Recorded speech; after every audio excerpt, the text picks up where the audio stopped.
Need to replace the room blower on your King KP130? US Stove also calls it the distribution blower or the convection fan. And today, we're swapping it for a brand new one.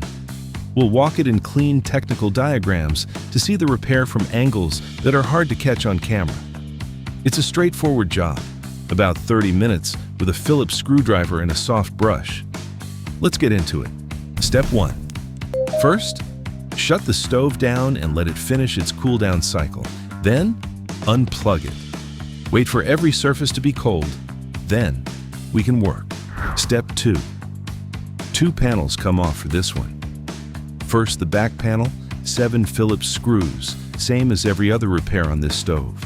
Then the right-hand side panel facing the stove from the front, held by 3 screws down its back edge.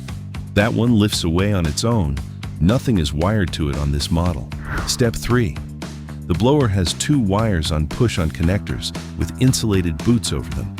Pull the boots back and take them off one at a time.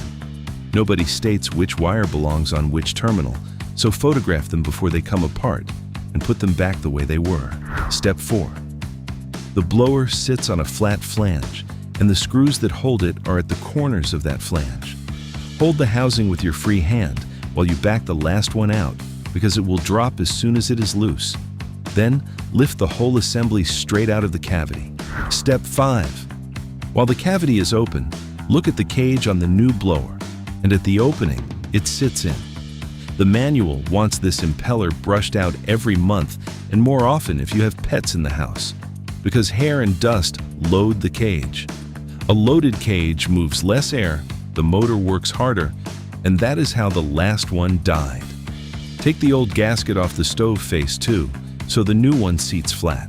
Step 6. New gasket on, then the blower back into the cavity and the screws in at the corners. Start them all before you tighten any of them. Push the 2 wires back onto their terminals, matching your photo, and slide the boots down over them. Then, the side panel in its 3 screws, the back panel in its 7, and the plug. Now, let's make sure it's working. First, plug the stove in and press the on button. The display should light, and the exhaust fan should start. Second, and this is the one that fools people, the room blower does not run yet. This fan waits until the stove is hot, roughly 10 minutes after ignition. Silence at startup is normal. Third, once the fire is established, you should feel warm air moving out of the front of the stove, and the display stays clear of error code 8.